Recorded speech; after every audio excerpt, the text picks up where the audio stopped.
Okay, good morning. So now we are going to focus on the requirement analysis. So basically, the requirement analysis is an important aspect of any software development, not only software development, in many things. Requirement analysis is a first and uh, most important task. Okay, so the thing is, when you are doing a requirement analysis, you will get an idea about pricing as well. So that is another advantage of doing requirement analysis, because you need to talk to end users, you need to talk to different people, maybe sometime suppliers. So then you will get some idea, okay, there's a software like this, or there's a website like this. So you can understand the competitors website, so and you can able to pricing as much, because otherwise uh, it may be difficult to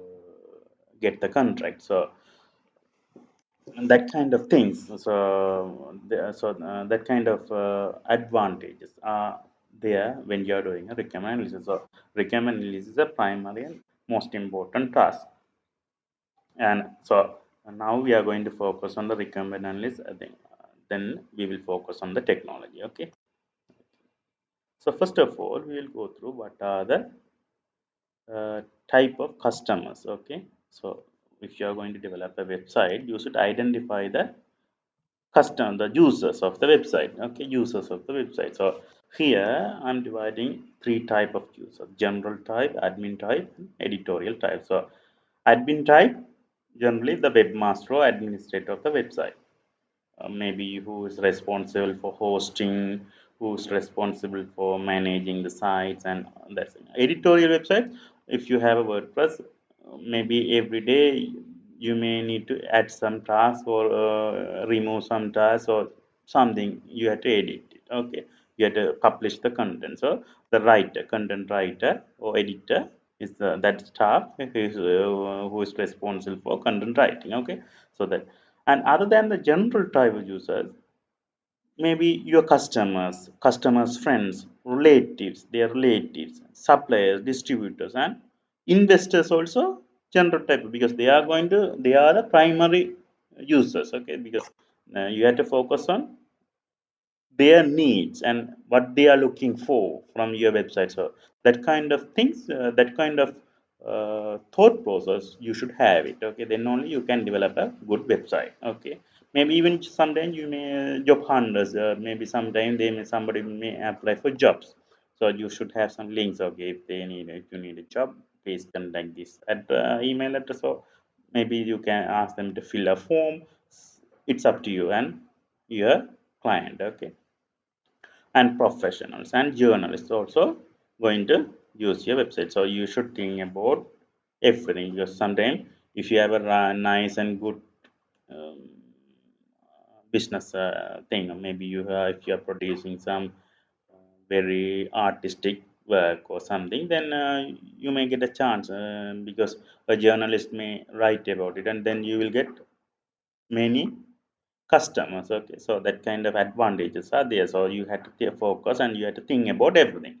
Okay, so now if you're then you have to think about the users requirement. Okay, just so what are their needs, what is their goal, and what is the what they are, what are they looking for. So that kind of thinking you have to build, and then you have to come up with a content and design. When you are designing, you may need some images. So the content, if when you are content, in order to make the content, you should have a very good understanding about the users. Okay, so you can ask this question: how did you define the need of your users? How do you define your need, define their needs? Okay, and what about the accessibility? Okay, is the site is usable, easy to navigate?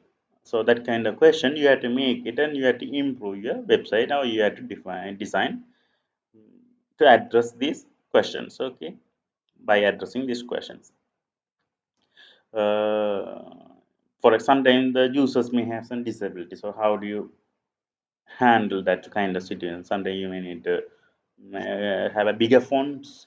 Sometimes you may need to use some red color font in order to have a focus on some text. So that kind of thinking, that kind of, so sometimes you have to read and you have to study how do you, maybe there are some expert user interface consultant are very good in these things, but you also have to improve, you have to improve your skills in content writing and understanding recon, because if sometimes you may need to do a website alone, okay, you can't find, if you hire a consultant, it may be costly. So yeah, the project is not going to work for you if you hire some additional people. So in that case, you should have some basic skills on requirement analysis and content writing, so then only you can develop a website as a freelancer, okay, or individually, or maybe some even with your friend, okay. So uh, you have the sitemap, and sometimes you may need to require some personal information, but you can't keep it. So you should know which information you can keep it. For example, if they provide a credit card information, okay, can you save that credit card information in your web server? Then sometimes it will be a problematic, because you should think about it. So you have to use some third party. You can link with a PayPal, then you don't need to worry about all the information uh, gathered from the customer. The critical information are not saved in your server. It's saved in PayPal server. So they are the people who are responsible for that one. So you don't need to worry about your system. Otherwise, if something goes wrong, you can simply say, okay, I didn't save any detail. We integrate the PayPal. So PayPal is the responsible people. So you may need to think about the legal issues when you are developing, when you are saving, or when you are keeping some critical personal information. So, okay. So basic website requirements are the content. The first one is content. So even if you have a very good design, if you don't have a content, then the website is meaningless. So you should understand that one. So then the navigation. So you anybody can navigate easily.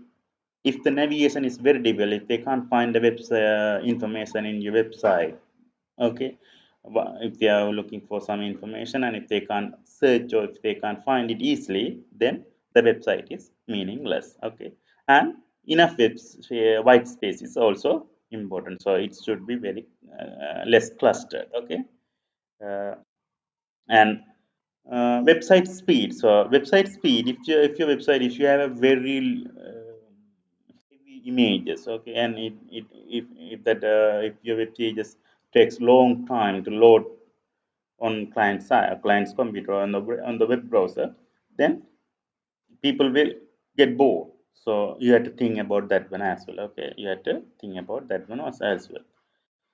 So then the branding. So you should have a logo. You had to put your name of your company and the logo in all your pages. On every pages you should keep it. Then only the logo and the branding. Then you can easily create a branding. Okay. And the website should be very consistent and user friendly as well as mobile friendly. Because nowadays many people browse the website and browse your website from using their mobile phone. So it should be mobile friendly as well. So if you have a responsive website, then that is better, okay, that is better.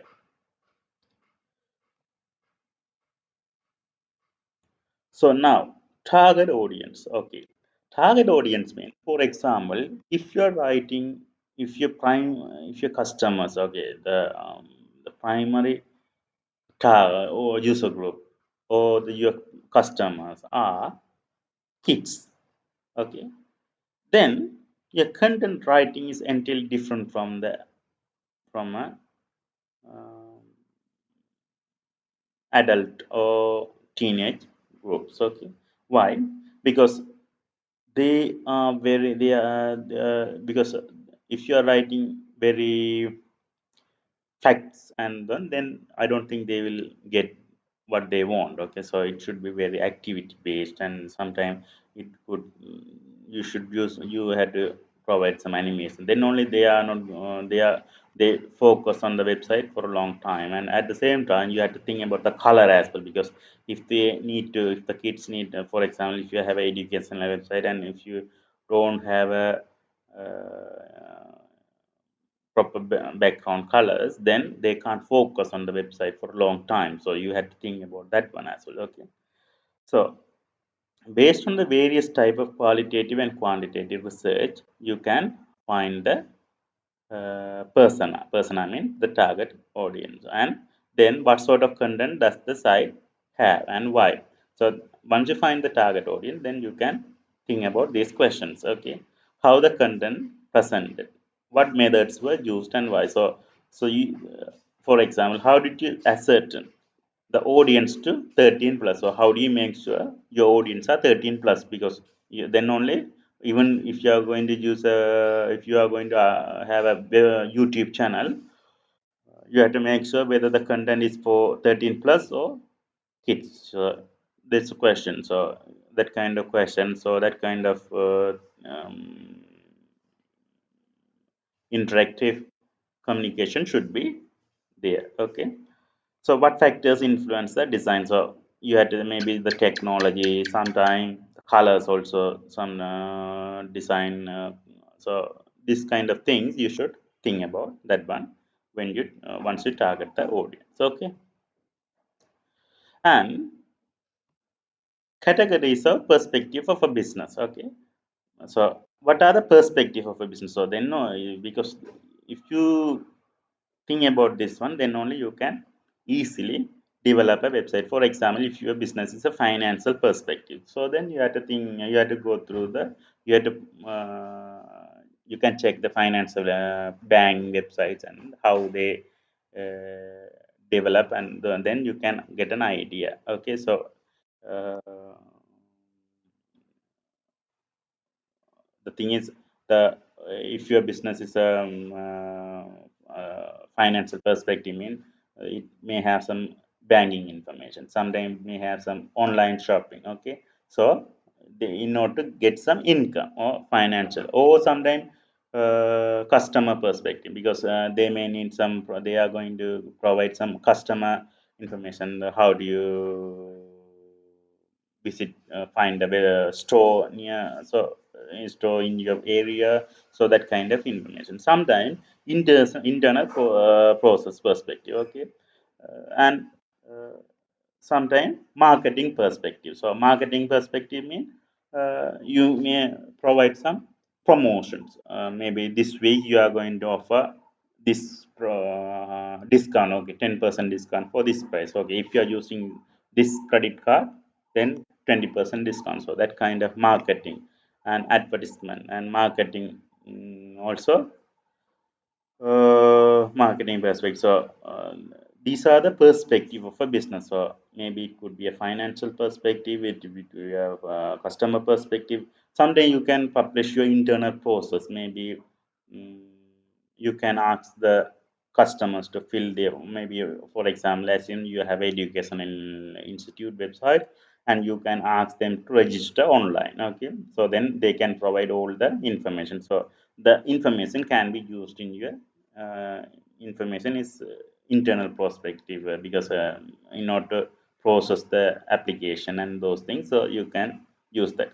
And sometimes learning and growth, sometimes you can give some learning information, some maybe maybe for example COVID, you can think about the COVID process. Okay, so what's your new what the customer should follow, so you can give the information on your website so they can study, and when they reach your customer branch or business place, they will follow automatically, because you already instruct them. Okay, uh, this kind of perspective, so based on the perspective we may need to develop the website. Okay, so now we are going to, these are the reasons to have a website.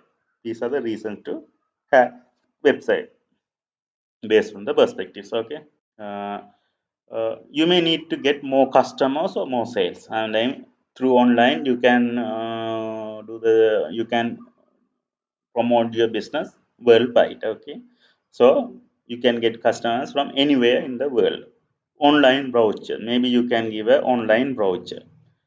Sometime you may need to give some business value, maybe for example if you have a website, your goodwill may increase. Okay, goodwill may increase. And someday if you have a chatting in your website, you may get some business value, because why, you can reduce the customer call, so that gives some business value. So, mm, so some you may need to influence, maybe you can mm,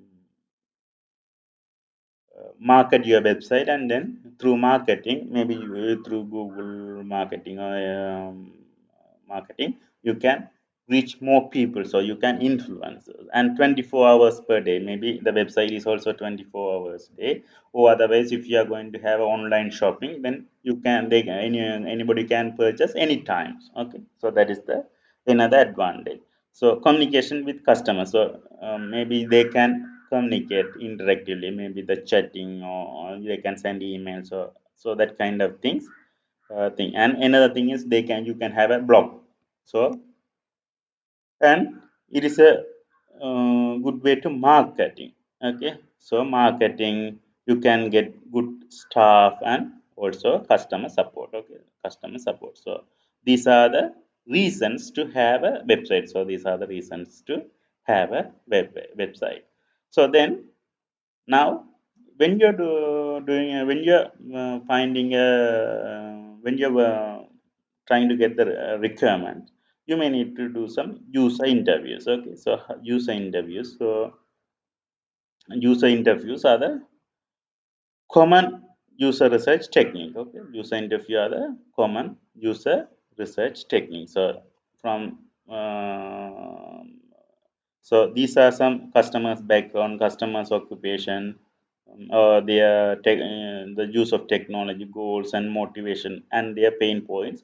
So these things you should try to catch or shout the information from the user. Okay, so from the user, so then you can easily get some idea how the website should be, and how what are the content should be. So some content you may need to get it from the customer. So you can maybe you can get you can write some questions and you can ask them, and some by through the interview. Sometimes you may need more than one interview to get the information. Okay, that's how you can get the contents, and then you can decide the technology. That's how you can develop the website. Okay, so when you're doing a interview, you should make the interviewee comfortable. Okay, maybe you can have the similar dressing. For example, if your customer is a bakery, maybe bakery owner, he is dressing with maybe he is wearing a casual t-shirt. So then you also have to wear the casual t-shirt, then only he is comfortable to talking to you. So if you are wearing a coat shoot, sometimes they may, okay, this person seems to be very high position, so so if they may have some different mindset. So that kind of things you should focus on that one. Because, and maybe you can offer a drink, maybe non-alcoholic drink, and you can have a pre-chatting, maybe how are you, and how is your family, and how the situation, the business is okay. So that kind of talks. After that, you can ask your key information, you can try to get the information. So that's how. So initialize the kind of warm up exercises you need to do before starting the interview. Okay. Mm. And another thing is you have to be on time. You have to be on time and the right directions as well. Okay, don't focus on unnecessary. For example, okay, how is the politics, don't talk about the politics or unwanted stuff. So you have to be in the right directions. Okay, and mm, you have to focus on the interview, not on note making. The thing is, it is better if you have a recorder, so then you can listen again and get the information again, and sometime you may need to get more information based on the previous interview. Okay, so and you should make the eye contact. So all the time you have to keep the eye contact. That is the best way to communicate with someone. Okay, so way of getting recommended is questionnaire and survey. So questionnaire and survey is slightly different, but you can use questionnaire. So questionnaire is primarily used in Europe, and survey is most frequently used in North America. Okay, so questionnaire is basically a set of question, and survey is based in survey you may ask the opinion from the opinion or experience from a certain group. Okay, so that is the primary difference. So questionnaire also is